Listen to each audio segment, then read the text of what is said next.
meet you all in the Lord, in the name of the Lord and Savior Jesus Christ. ஆண்டோட சும்மா இயேசு கிறிஸ்துவினால உங்களை யாரை வாழ்த்துக்கிறேன். இந்த வேலையில் இந்த ஆன்லைன் பைபிள் ஸ்டடி மூலமாக உங்களை பார்ப்பது மிகவும் மகிழ்ச்சி அடைகிறேன்.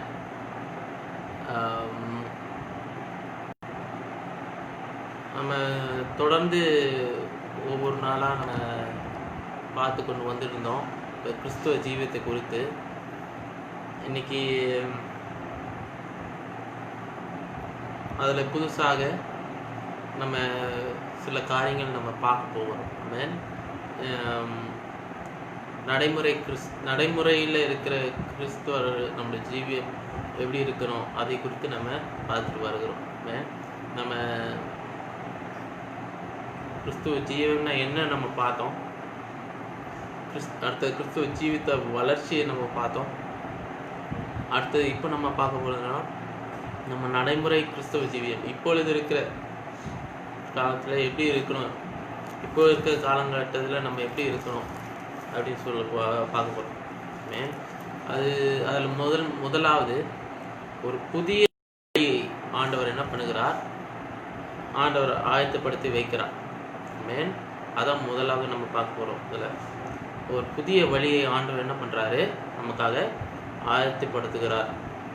யோசுவாவுக்கு எழுதுகிற புஸ்தகத்தில் 3ஆம் அதிகாரத்தில்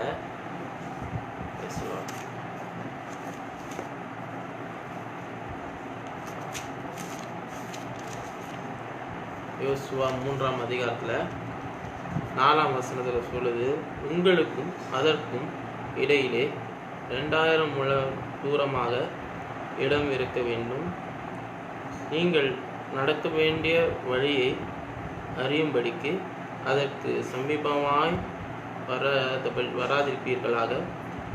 இதற்கு முன்னே நீங்கள் ஒருபோதும் இந்த வழியாய் நடந்து போவதில்லை என்று சொல்ல அப்படின்றார். அப்போ ஆண்டவர் என்ன பண்றார், இந்த இடத்துல ஒரு புதிய ஆரம்பத்தை அவர்களுக்கு இஸ்ரேல் ஜனங்களுக்கு என்ன பண்றாரு, தருகிறார். அது வரைக்கும் வனாந்தர வாழ்க்கை மோசேயோடு அவர் எகிப்து தேசத்திலிருந்து அவங்க விடுபட்டு வரும்போது அவங்க என்ன பண்ணாங்க, அவர் நிறைய இடத்த என்ன பண்ணாங்க, பிடிச்சாங்க. நிறைய ஆட்களை சங்காரித்தார்கள். ஆண்டவர் பேரில் என்ன பண்ணாங்க, நிறைய இடத்துல என்ன பண்ணாங்க, வெற்றி நிறைய நாட்டை பிடித்தார்கள். அவங்களுக்கு எதிராக வந்தவர்களே என்ன பண்ணாங்க, எதிர்த்து போரிட செய்தார்கள். ஆண்டவர் பெரிய காரியங்களை அவங்க வாழ்க்கையில் என்ன பண்ணாரு, செய்தார். அது எல்லாத்தையும் ஒரு பக்கத்தில் இருந்தாலும் இப்போ ஆண்டவர் என்ன பண்ணுறாரு, மோசே இப்போ கிடையாது. ஆண்டவர் என்ன பண்ணுறாருங்க, யோசுவாவை தேர்ந்து கொண்டார். அடுத்தது இப்போ யோசுவா புது லீடராக இருக்கிறார், ஒரு புதிய எக்ஸாம்பிளாக இருக்கிறார். மோசே என்ன பண்ணுறாரு, அது வரைக்கும் அவங்கள இஸ்ரேல் ஜனங்களை கானான் தேசத்து பார்டர் வரைக்கும் என்ன பண்ணுறாரு, கொண்டு வந்துட்டார். ஆனால் அங்கேருந்து என்ன பண்ண மாட்டார், சொல்லிட்டார் மோசே கிட்ட, நீ என்ன பண்ண மாட்ட, நீ அங்கே உள்ளே பிரவேசிக்க மாட்டேன், கானான் தேசத்துக்குள்ளே போக முடியாது. ஆனாலும் நான் யோசுவா உனக்கு பதிலாக நீ என்ன பண்ணு தெரிந்து கொண்டு, அதுக்கப்புறம் என்ன சொல்கிறாரு, அவன் என்ன பண்ணுவான், மற்றவங்க எல்லாரும் என்ன பண்ணுவான், கானான் தேசத்துக்குள்ளே போய் என்ன பண்ணுவான், சுதந்திரிக்க செய்வான் என்று சொல்கிறார் ஆண்டவர். ஆண்டவர் சொன்ன மாதிரி என்ன பண்ணுறாரு, எல்லா காரியங்களையும் செய்கிறார். அவர் மோசே மறிக்கிறாரு, தேவனே அடக்கம் பண்ணுகிறாரு. அடக்கம் பண்ணி முடிச்சுட்டு இப்போ யோசுவாவோட கையில் பவர் இருக்குது. ஆண்டவர் அவனை பயங்கரமாக சூஸ் பண்ணுறாரு. அவன் இது வரைக்கும் யோசுவாவோடு மோசையோடு இருந்து என்ன பண்ணார், ஊழியம் செஞ்சார். ஊழியம் செய்கிறது மாத்திரமில்லை, அவரோடு எப்பொழுதும் தேவனோட சமூகத்தை விட்டு பிரியாத ஒரு மனுஷனாக இருந்தார். தேவனோடு எப்பொழுதும் இணைந்த ஒரு மனுஷனாக இருந்தார். அவர் பிரசனத்தை எப்பொழுதும் வாஞ்சிக்கிற ஒரு மனுஷனாக இருந்தார். இப்போ அடுத்தது என்ன பண்ணுறாரு, பொசிஷன் வருது. The next position is being given to him. அப்போ அந்த பொசிஷன் அவன் எடுத்த உடனே இப்போ என்ன நடக்குது, முதலாவது அவனுக்கு என்ன, அவனோட பையன் என்னன்னா, எனக்கு எல்லாரும் அவங்க அந்த ஜனங்க எல்லாம் இவரை ஏற்றுக்கொள்வாங்களா என்ற பயம். ஆனா ஆண்டவர் என்ன பண்றாரு, ஒன்னா அதிகாரத்தை யோசுவா 1 அதிகாரத்தெல்லாம் வாசிச்சா தெரியும். ஆண்டவர் என்ன பண்றாரு, அவனுக்கு தைரியம் முட்டுகிறார். நீ வார்த்தையில நீ தைரியப்படு, வார்த்தையில பலப்படுன்னு சொல்லி ஆண்டவர் என்ன பண்றாரு, தைரியம் முட்டுறாரு. அதுக்கப்புறம் ஒவ்வொருத்தரையா என்ன பண்றாரு, அவனை வைத்து பெரிய காரியங்களை செய்கிறார். இங்க யோசுவா என்ன சொன்னாரோ அதை எல்லாத்தையும் என்ன பண்றாங்க, செய்தார்கள். அவன் இஸ்ரவேல் ஜனங்க செய்தார்கள். ஏன்னா அவங்க சொன்னாங்க ஸ்டார்டிங் என்னன்னா, நீங்கள் மோசையோடு தேவன் இருந்தது போல உங்களோடு தேவன் இருக்கிறார், அதே போல நாங்களும் உன்னோங்களோடு இருப்போம் என்று என்ன பண்றாங்க அங்க இருக்கிற இஸ்ரவேல் ஜனங்க சொன்னாங்க. அப்படி இருக்கும்போது இப்ப அடுத்த டிசிஷன் மேக்கிங் வருது. இப்ப யோர்தானை கடக்கணும். யோர்தானை கடக்கிறதுக்கு அப்ப என்ன பண்றாரு, உடன்படிக்கை பெட்டி எடுத்துட்டு போய் ஆசாரியர்கள் என்ன பண்றாரு, போயிட்டு அப்போ யோர்தான் நதி புரண்டு ஓடுது, ஃபாஸ்டா ஓடிக்கொண்டு இருக்குது. இப்ப என்ன பண்றாரு, தூக்கிட்டு போறாங்க. போய் அங்க ஆசாரியர் கால் வைக்க சொல்றாரு. கால் வச்சாங்க. இப்ப என்ன, ஓரத்துல வச்ச உடனே என்ன பண்ணுது, ஓடுற தண்ணி ஓடிச்சு, வர தண்ணி அப்படியே மதில தூரத்துல போயிட்டு குவியலா என்ன பண்ணுச்சு, நின்றுடுச்சு. ரிவர்ஸ்ல போயிட்டு குவியலா நின்றுச்சு, போற தண்ணி போயிடுச்சு. அப்போ ஆண்டவர் ஒரு பயங்கரமான ஒரு மிராக்கிளை செய்தார். பெரிய காரியங்களை யோசுவா மூலமாக செய்கிறார். இப்ப அடுத்தது என்ன நடக்குதுன்னா, இன்னொரு டிசிஷன் மேக்கிங், பெரிய டிசிஷன் மேக்கிங். போய் வேவ் பார்க்க அனுப்பிட்டார். யாரு, யோசுவா 2 பேர் வேவ் பார்க்க போயிட்டாரு. போய் அனுப்பிட்டு திருப்பி ரிட்டர்ன் வந்துட்டாங்க, நியூஸோட வராங்க. இப்ப அடுத்தது என்ன பண்ணணும், அவங்க ஒவ்வொன்றும் பண்ணணும், எடுத்து ஒவ்வொரு காரியங்களும் பண்ணணும். அப்போ ஆண்டவர் என்ன பண்றாருங்க, ஒவ்வொன்றும் பிளான் பண்ணி ஆண்டவரோட சித்தம் என்னென்று அவன் அறிந்தவனா இருந்தான். அவன் 3 அதிகாரம் 1 வசனத்தை வாசிக்கும் போது, அதிகாலமே யோசுவா எழுந்திருந்து பின்பு அவனும் இஸ்ரவேல் புத்திரர் அனைவரும் சீத்திமிலிருந்து பிரயாணம் பண்ணி யோர்தான் மட்டும் வந்து அதை கடந்து போகும் முன்னே அங்கே என்ன பண்ணாரு, தங்கினார்கள். இப்போ அந்த யோர்தானை கடக்கிறதுக்கு முன்பாக தான் சொல்றாரு இந்த இடத்துல, உனக்கு புதிய வழியை என்ன பண்றேன், உனக்கு நான் என்ன பண்றேன், புதிய வழியை உனக்கு காட்டுறேன்றார் ஆண்டவர். அவன் என்ன பண்றான், 3 நாள் சென்ற பின்பு அதிபதிகள் எல்லாத்தையும் பாளையம் எங்கும் என்ன பண்ண போய் ஜனங்களை என்ன பண்றான், தயார்படுத்துறான். இப்போ நம்ம என்ன பண்ண போறோம், கிராஸ் பண்ண போறோம். யோர்தான் நதியை நம்ம என்ன பண்ண போறோம், கடக்க போகிறோம். இப்போ ஆசாரியர்கள் என்ன பண்ணோம், போயிட்டு அந்த யோர்தான் நதியில அவங்க காலை வைத்த உடனே, குதிங்காலை வைத்த உடனே இப்போ என்ன நடக்குது, அங்க ஆண்டோட வல்லமை அங்க இருந்ததுனால, ஆண்டோட பிரசனம் அங்க இருந்ததுனால என்ன பண்ணுது, அதுக்கு ஒரு வழியை என்ன பண்ணுது, காட்டுனது. எங்க, கானான் தேசத்துக்குள்ளாக பிரவேசிக்க முடியாது. இது வரைக்கும் பார்டர்ல தான் இருந்தது. யோர்தான் நதி கானான் தேசத்துக்கு பார்டர்ல இருக்கிற ஒரு நதியா இருக்குது. அதுதான் இந்த இதுக்கு கானான் தேசத்துக்கும் மிச்சத்துக்கும் பிரிக்கிற ஒரு நதியா இருந்தது. அப்போ அப்படி இருக்கும்போது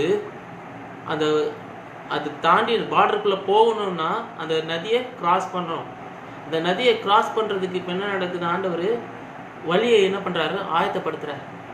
வழியை ஆயத்தப்படுத்துறது மாத்திரம் இல்லை, அப்போ அவனுக்கும் ஆண்டவர் என்ன பண்றாரு, ப்ரிப்பேர் பண்றார். அவனையும் ஆயத்தப்படுத்துறார். அவனை முழுவதும் ஆண்டவர் அவனோடு பேசியிருப்பார், இடப்பட்டிருப்பார். ஆனா அவன் பயம் உள்ள இருந்தாலும் அவன் என்ன பண்றான், அந்த பயத்தை எப்படி ஃபேஸ் பண்றான், அவன் சூழ்நிலையை எப்படி ஃபேஸ் பண்றான், அதான் நம்ம பார்க்க போறோம்.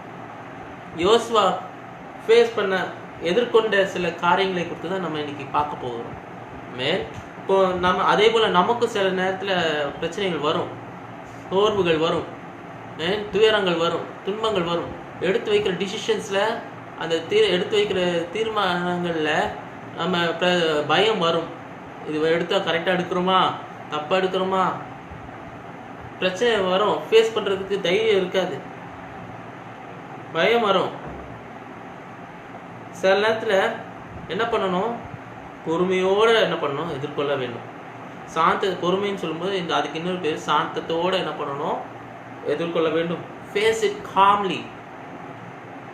ஆங்கிலத்தில் சொல்லப்படுது we have to face your problems calmly. சாந்தத்தோடு எதிர்கொள்ள வேண்டும். ஏன்னா God is going to open a new way for you. If you want to go through that, you have to face it calmly. Man, அப்போ சாந்தத்தோடு எதிர்கொள்ளும் போது ஆண்டவர் என்ன பண்ணுறாரு, அந்த புதிய வழியில் எல்லா காரியங்களும் ஒன்று என்ன பண்ணுறாரு, நடத்தக்கூடியவராக இருக்கிறார். ஏன்னா அவர் என்ன பண்ணுறாரு, யாத்ராகமம் 19ஆம் அதிகாரத்தில் பார்க்கும்போது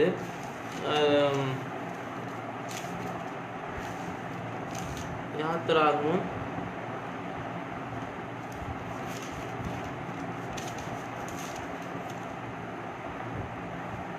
12ஆம் அதிகாரத்தில் ஜனங்களுக்கு சுற்றிலும் நீ ஒரு எல்லையை குறித்து அவைகளை என்ன பண்ணுறாங்க, அவைகளை மலையிலே என்ன பண்ண ஏறாதபடிக்கு, அதன் அடிவாரத்தை தொடாதபடிக்கு எச்சரிக்கையாக இருங்கள் என்று அவர்களுக்கு சொல்.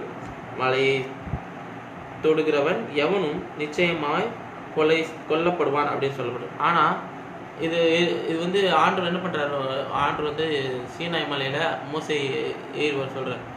மோசே ஏறி வர சொல்லிட்டு ஒரு எல்லையை போட சொல்கிறார். அதுக்கு முன்னாடி மேலே ஏறி வர்றதுக்கு முன்பாக ஒரு எல்லையை போட சொல்கிறார். எல்லையை போட சொல்லிட்டு இப்போ என்ன சொல்கிறாரு, நீ மேலே ஏறி வா. ஆனால் யோசுவா இங்கே என்ன பண்ணுறாரு, நானும் வாரேன், ஐ எம் கம்மிங் டு. அப்போது அந்த டிசிஷன் மேக்கிங் அவன் என்ன பண்ணுறான், பக்காவாக எடுக்கிறான். அவன் எல்லாம் யோசித்து, பொறுமையோடு யோசித்து எல்லா காரியங்களையும் செய்கிறவனா இருக்கிறான். எல்லாத்தையும் சாந்தத்தோடு என்ன பண்ணுறான், செய்கிறவனா இருக்கிறான். அப்போது ஒரு காரியத்தை எடுத்து செய்யும்போது முதலாவது இருக்க வேண்டியது என்னது, சாந்தம் இருக்க வேண்டும். உள்ளத்தோடு ஒரு சாந்தத்தோடு அதை நம்ம என்ன பண்ணணும், எதிர்கொள்ள வேண்டும். இவன் என்ன பண்ணுறான், அடுத்தது மேலே முடிச்சு கூட போல. ஆனால் அந்த 40 நாள் மோசே மலையில் இருக்கும்போது இவன் என்ன பண்ணுறான், அவரோட என்ன பண்ணுறான், பாதி தூரம் போய் மலையில் அவருக்காக என்ன பண்ணான், காத்து இருந்தான். தாழ்மையோடு என்ன பண்ணுறான், சில காரியங்களை அவன் எதிர்கொள்கிற ஒரு தன்மை அவனுக்கு இருக்குது. அவனுக்கு உள்ள தாழ்மை இருந்தது. He faced every decisions, every situation submissively. ஒரு சப்மிசிவ்னஸ் இருக்குது அவன் வாழ்க்கையில, ஒரு தாழ்மை இருக்குது அவன் வாழ்க்கையில. நம்ம வாழ்க்கையில அதுதான் தேவை. நமக்கு ஒரு தாழ்மை தேவை. பிரச்சனை வரும்போது தாழ்மை இருக்கணும். அந்த இடத்துல நீ கோபப்படவே கூடாது. ஒருத்தன் உனக்கு எதிராக வரவனுக்கு மேல நீ கோபப்பட்டன்னு வச்சுக்கோ, ஆண்டவர் உனக்காக யுத்தம் செய்ய மாட்டார். அவன் யோசுவா பார்க்கணும், அவன் ஒரு யுத்த வீரன். ஒரு யுத்த வீரன். அவன் என்ன பண்றான், தன்னை தாழ்த்துக்கிறான். ஆண்டவருக்கு முன்பாக என்ன பண்றான், தன்னை தாழ்த்துக்கிறான். அவனுக்கு அந்த தாழ்மை குணம் அவனுக்கு இருக்குது. ஒரு லீடருக்கு ஒரு சாந்தமும் இருக்கணும், தாழ்மையும் இருக்கணும்.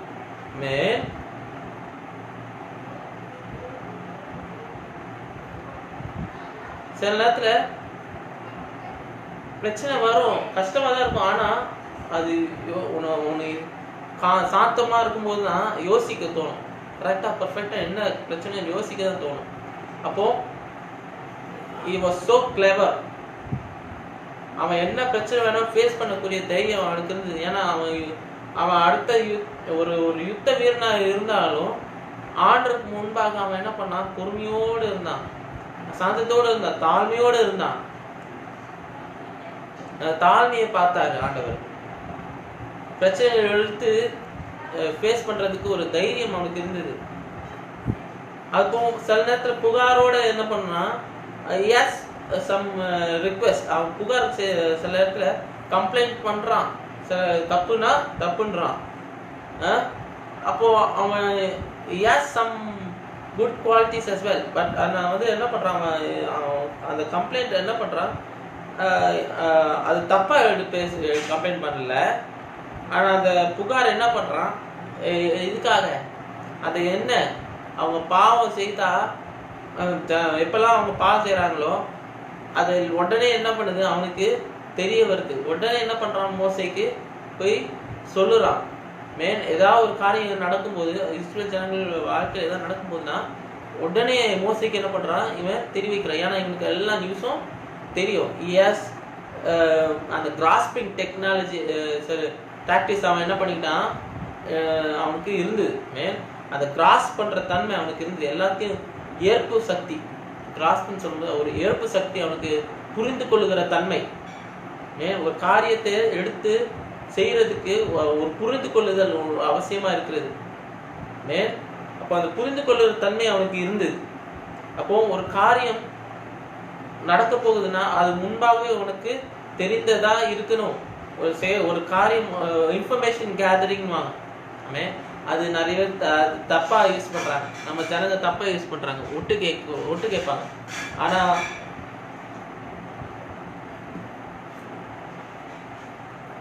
ஒட்டு கேட்க சொல்ல, காது குடிச்சு ஒட்டு கேட்க சொல்ல, இன்ஃபர்மேஷன் என்னன்னு உனக்கு அறிஞ்சிருக்கணும். கேட்டு தெரிந்து கொள்றது தப்பு இல்லை.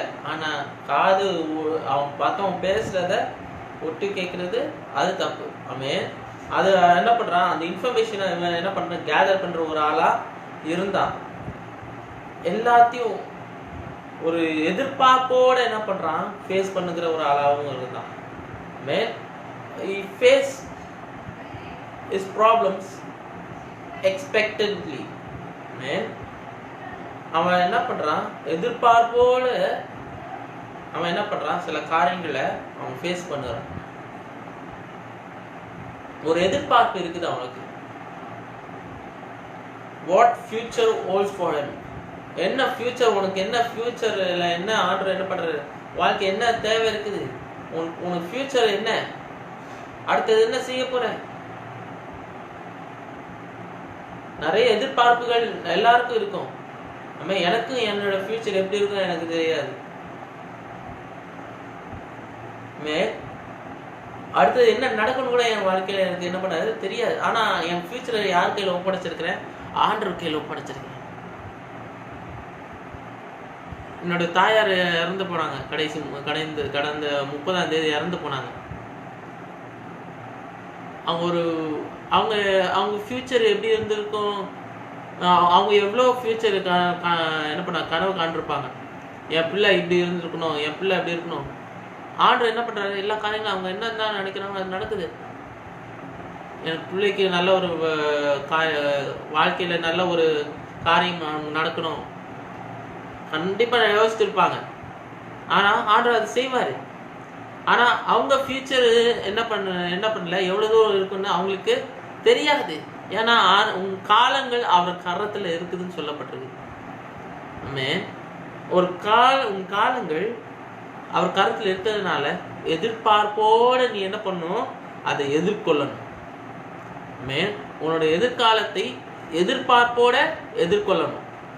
அது ரொம்ப அவசியம்.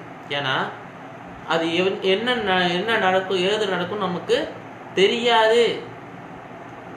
நம்ம ஃபியூச்சர் எப்ப வேணா என்ன பண்ணலாம், மாறலாம். இப்ப நல்லா இருக்கலாம், திடீர்னு ஏதாவது நடக்கலாம். ஆனாலும் அந்த எதிர்பார்ப்பை என்ன பண்ணக்கூடாது, விட கூடாது. அது எதிர்பார்ப்போட என்ன பண்ணணும், ஃபேஸ் பண்ணணும். அடுத்தது ஒரு கான்ஃபிடென்ட்டோட ஃபேஸ் பண்ணணும். உனக்குள்ள ஒரு கான்ஃபிடென்ஸ் வேணும். Self confidence is an important tool of being a human. கிறிஸ்தவனா இருக்கட்டும், கிறிஸ்தவன் விடுங்க, ஒரு ஹியூமன் பீயிங்கா இருக்கிறதுக்கு ஒரு செல்ஃப் கான்ஃபிடென்ஸ் ரொம்ப முக்கியம். கான்ஃபிடென்ட் இல்லாத வாழ்ந்து ஒரு பிரயோஜனமும் கிடையாது. உனக்கு உன்னோட பிரச்சனையை நீ என்ன பண்ணணும், கான்ஃபிடென்ட்டோட என்ன பண்ணணும், எதிர்கொள்ளணும். உனக்கு ஏதாவது காரியங்கள் உனக்கு விரோதமாக யாராவது செய்யறாங்களா, நீ பயப்படக்கூடாது. எதை கொண்டும் பண்ணக்கூடாது, எது கூட அஞ்சக்கூடாது. ஏன்னா நீ யார் என்ன பண்ணாலும் சரி, உன்னோட இருக்கிறவர் யாரு, பெரியவரா இருக்கிறார். உன்னோட இருக்கிற தேவன் பெரியவரா இருக்கிறதுனால நீ என்ன பண்ணணும், எப்பொழுதும் கான்ஃபிடென்ட்டோட எல்லா காரியங்களும் என்ன பண்ணணும், செய்கிறவனா இருக்கணும். எதுக்கும் பயப்படாத. ஏன்னா ஆண்டவர் உன் பக்கத்துல இருக்கிறார். அந்த சராசரத்தை உருவாக்கின தேவன் உன் பக்கத்தில் இருக்கிறார். நீ எதை கொண்டு பயப்பட தேவையில்லை. இப்போ ஆண்டவர் உனக்கு என்ன பண்றாரு? எல்லா காரியங்களும் வாய்க்க செய்கிறார்.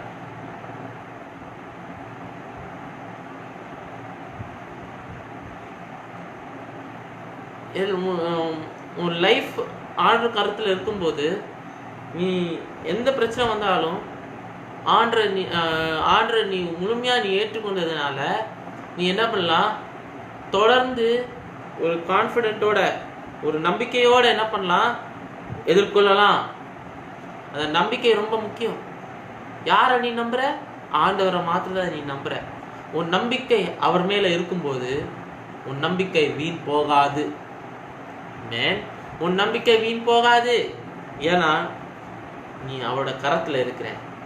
நீ அவரோட கரத்துல ஒரு பொற்பாத்திரமா நீ மாறி இருக்கிற. அவர் என்ன பண்ணுவார்? உன்னை வணைவாரு. அவர் வணையும் போது நீ வணைஞ்சு கொடுத்தன்னு வச்சுக்கோங்க, உன்னை அழகா என்ன பண்றாரு? ஒரு அழகான ஒரு வெசலா மாத்துவாரு. உன்னை பிரயோஜனம் உள்ள ஒரு பாத்திரமாக என்ன பண்ணுவாரு? மாத்துவாரு.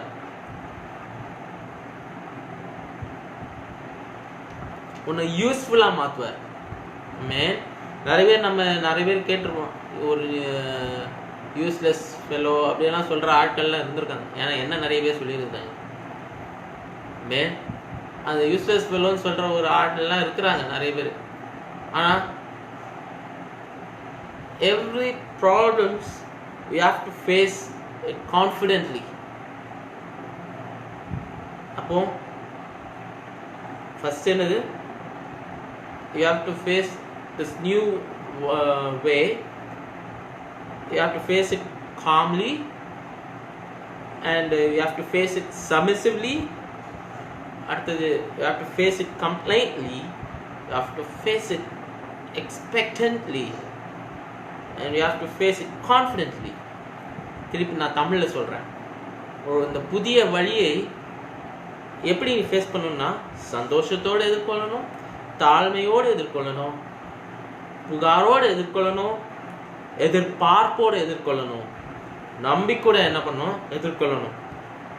அண்ட் கடைசி 2 காரியங்கள் இன்னும் இருக்குது. அதுக்கு முன்னாடி ஒரு வசனத்தை வாசிப்போம்.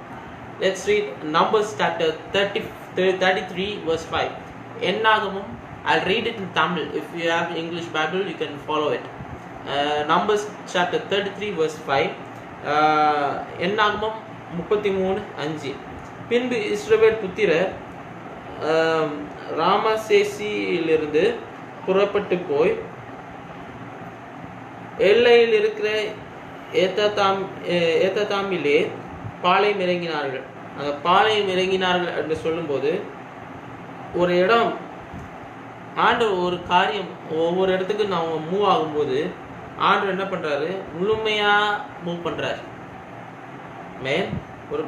ஒரு காரியத்தை எடுத்து செய்யறதுக்கு முன்பாக பாளையம் இறங்கினா எங்கெல்லாம் நீங்க வாசிக்கும் போது உபாகமத்திலிருந்து from Exodus till Deuteronomy, you can see எங்கெல்லாம் நீங்க என்ன பண்றீங்க? உபாகமத்திலிருந்து யாத்ராமத்திலிருந்து உபாகமம் வரைக்கும் நீங்க எங்கெல்லாம் பாக்குறீங்களோ அங்கெல்லாம் அவங்க அங்கெல்லாம் பாளையம் இறங்கியிருப்பாங்க. நிறைய இடத்துல பாளையம் இறங்கியிருப்பாங்க போட்டிருக்கு. அப்போ அவங்க எல்லாம் என்ன பண்றாங்க? ஒரு ஹர்டா மூவ் பண்ணாங்க. அந்த எல்லாத்துலயும் அந்த ஒரு முழுமையா ஃபுல்லா ஃபேஸ் பண்ணாங்க. அவங்களுக்கு எல்லா இஸ்ரேல் ஜனங்களும் அவங்க வந்து they didn't even scattered away. They might have sinned a little bit, they might have fallen a little bit, but they didn't scatter away because God was in the middle of the tent. அந்த பாளையத்துல நடுவில் ஆண்டவர் இருந்தார். அங்க எவ்வளோ அங்கேயும் மரித்து போனார்கள். ஒரு ஜெனரேஷன் முழுசும் அவங்க என்ன பண்ணுது? வனாந்திரத்திலே செத்து போச்சு. அவங்க பிள்ளைகள் தான் போய் என்ன பண்றாங்க? இப்போ சுதந்திரிக்க போறாங்க. A whole generation of Israelites was dead in the wilderness. Their children went to Canaan. அப்போ அப்படி இருக்கும்போது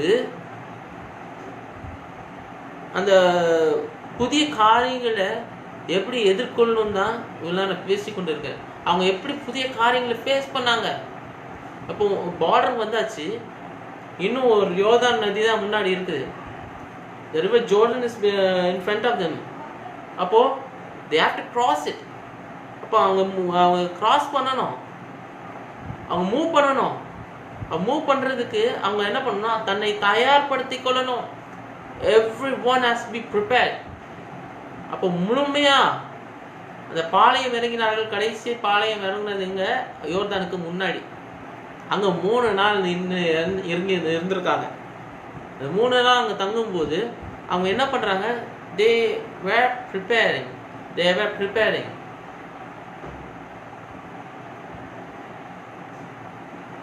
அவங்க தன்னை தயார்படுத்திக் கொள்கிறார்கள். அப்போ சில நேரத்தில் அக்ரெசிவ் மேட்டர் இஸ் இம்பார்ட்டன்ட்.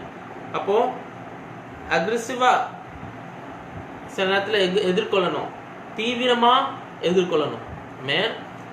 அடுத்த காரியம் என்னது, சில இடத்துல you have to face your problems aggressively sometimes.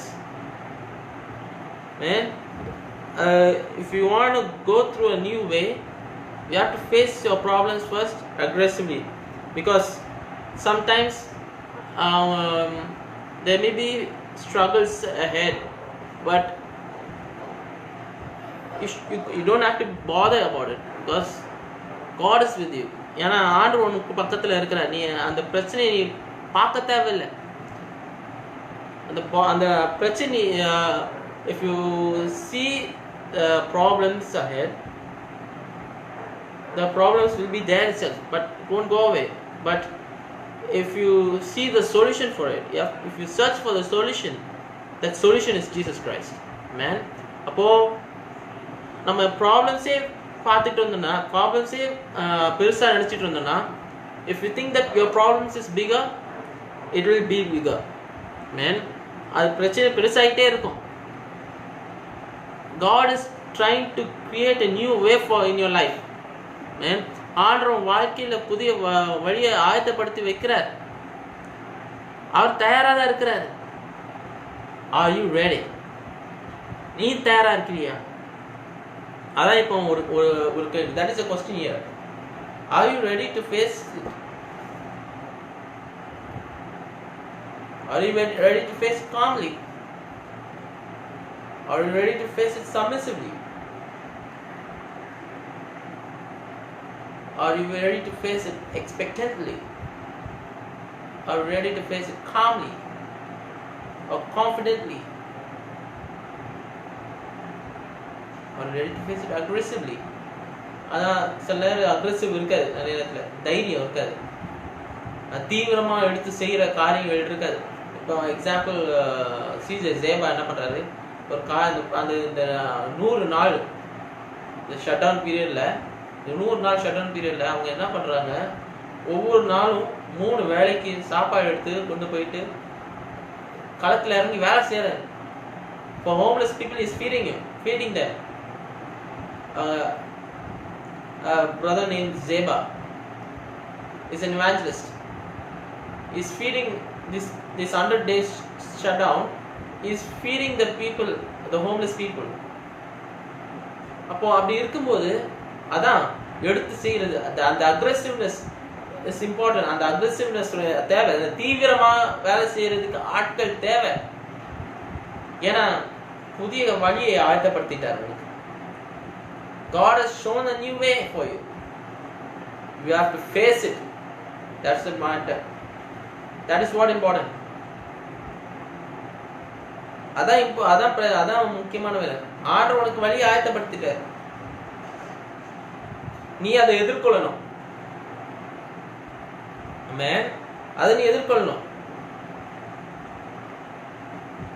கடைசியாக மகிழ்ச்சியோடு எதிர்கொள்ள. Finally, face it cheerfully. இப்போ நம்ம மகிழ்ச்சியோடு எதிர்கொள்ளும் போது, நம்ம பாடுகள் பிரச்சனை எல்லாம் வரும்போது அந்த cheerfulness போயிடும். அந்த மகிழ்ச்சி நம்ம கிட்ட இருக்காது. When the trouble comes, when rainy day comes, when torment comes, all your cheerfulness will go away for you. But God says, face it cheerfully. Plain and simple. ஆண்டவர் சொல்றார், மகிழ்ச்சியோட எதிர்கொள்ளு, வேற எதுவுமே இல்லை, எதை கொண்டு கவலைப்பட தேவையில்லைன்றார். ஏன்னா He's already shown a new way for you. You don't need to worry about it. You don't need to worry about your problems. You don't need to worry about your sickness. You don't need to worry about your iniquities. You don't need to worry about your troubles. எதை கொண்டு நீ கவலைப்பட தேவையில்லை. ஏன்னா ஆண்டவர் உனக்கு வழியை ஆயத்தப்படுத்திட்டார். God has already shown you way. You have to cross it. That's it. You have to take the first step. நீ அதை கடந்து செல்லணும். அதுக்கு முன்பாக என்ன பண்ணணும்? முதல்ல அடி எடுத்து வைக்கணும். அதான் பண்ணாங்க அந்த ஆசாரியர்கள். உடன்படிக்கை ஆண்டவரோடு எடுத்து வைக்கணும்.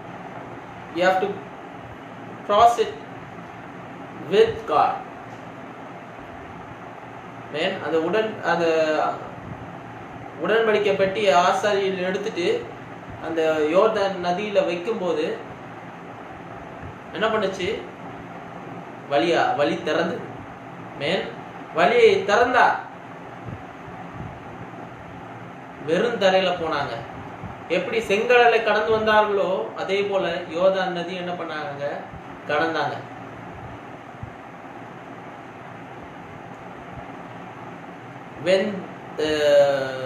When they took the first step with God, the river Jordan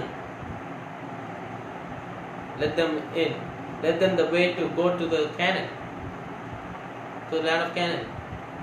அப்படி இருக்கும்போது ஆண்டவர் கானான் தேசத்தை உனக்கு தருவேன்னு சொல்லிக்க, பாலும் தேனும் ஓடும் கானான் தேசத்தை உனக்கு தரேன்ற தேசத்தை தரேன்ற முன்னாடி தான் இருக்குதுங்க. இன்னும் கொஞ்சம் ஸ்டெப் தான். அது இன்னும் கொஞ்சம் ஸ்டெப் தான். ஆனா அந்த ஸ்டெப் எடுத்து வைக்கிறதுக்கு உனக்கு தைரியம் வேணும். அது தைரியம் உனக்குள்ள வந்துச்சு வச்சுக்கேன், அந்த எடுத்து வைக்கிற கான்ஃபிடன்ஸ் உனக்கு வந்துச்சா, ஃபர்ஸ்ட் அந்த காம்னஸ் வேணும், அந்த சாந்தம் வேணும். ஃபர்ஸ்ட் அந்த பிரச்சனையை நீ ஃபேஸ் பண்றதுக்கு யோர்தான் என்ற பிரச்சனை இருக்குது நடுவுல. அந்த யோர்தான்ற பிரச்சனை நடுவுல இருக்குது. அந்த பிரச்சனை நீ எப்படி ஃபேஸ் பண்ணணும்? You have to face it calmly.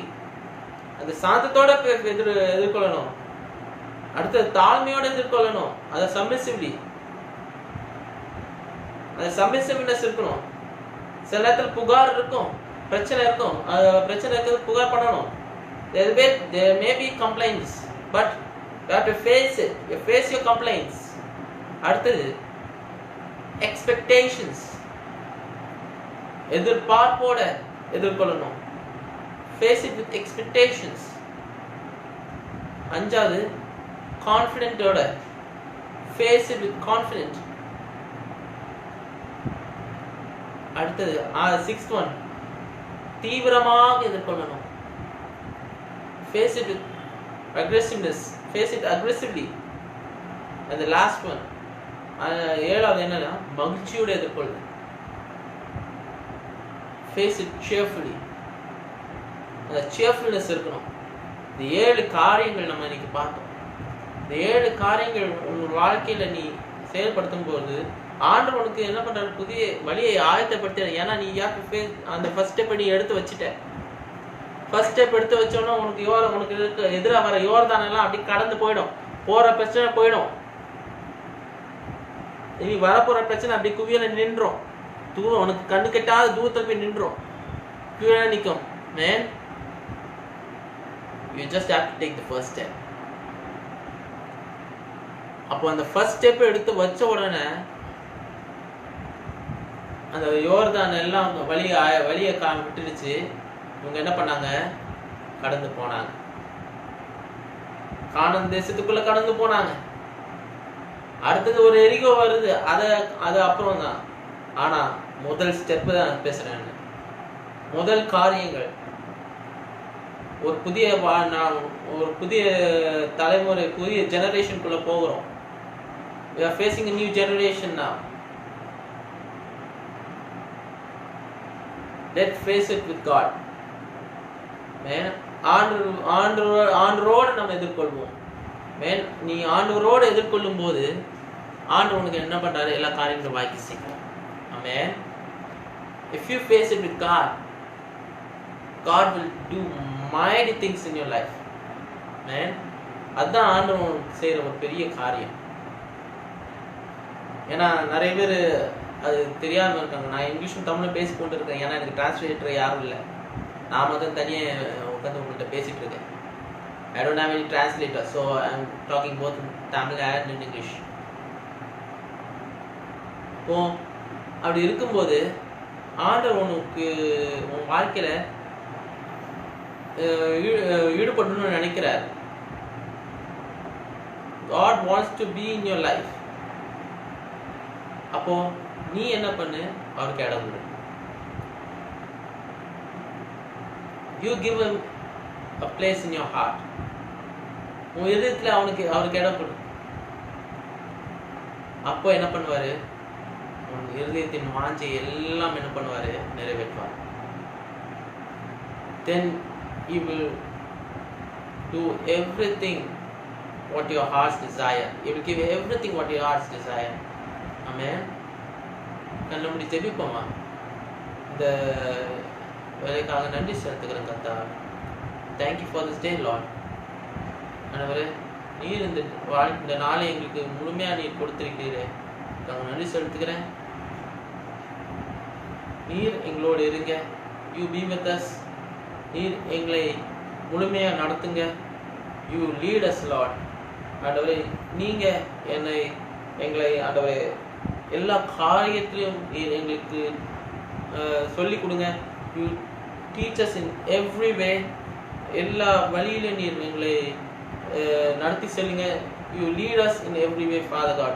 ஆண்டவரே, நீங்க எங்களோடு இருங்க.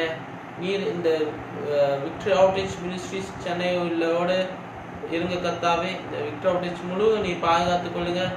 ஒவ்வொருத்தரும் ஆன்லைனில் பார்க்குற ஒவ்வொருத்தரையும் நீர் ஆசீர்வதிப்பீராக. நீர் பலப்படுத்துங்க. You bless them, Father God. You bless each and every one who is watching online, Father.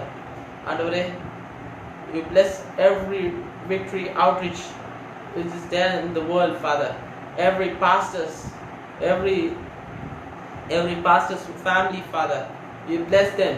You bless them abundantly. In this shutdown period, you be with them, Father. You be their guide. You be their shelter, Father. ஆண்டவரே, நீர் அவங்களுக்கு பாதுகாவலாக இருங்க. நீர் பலப்படுத்துங்க, ஆசீர்வதிங்க.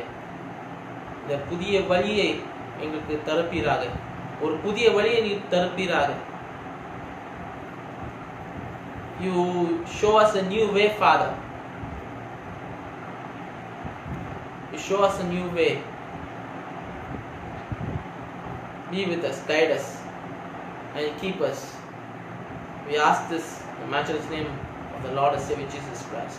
Amen. Amen. நான் உங்களை ஆசீர்வதிப்பராக. தொடர்ந்து பாருங்க, நாளைக்கும் இருக்குது. என்னால் முடிஞ்ச வரைக்கும் நான் இங்கிலீஷும் தமிழும் நான் கலந்து பேசுகிறேன். ஏன்னா நிறைய பேர் எல்லா இடத்துலையும் பார்க்குறாங்க. Because bear with me, because everyone is watching here in Chennai, also here in Tamil Nadu and in all over the world. Bear with me. I can translate in Tamil and in English, both if it's possible. Okay, thank you. God bless you. And last week.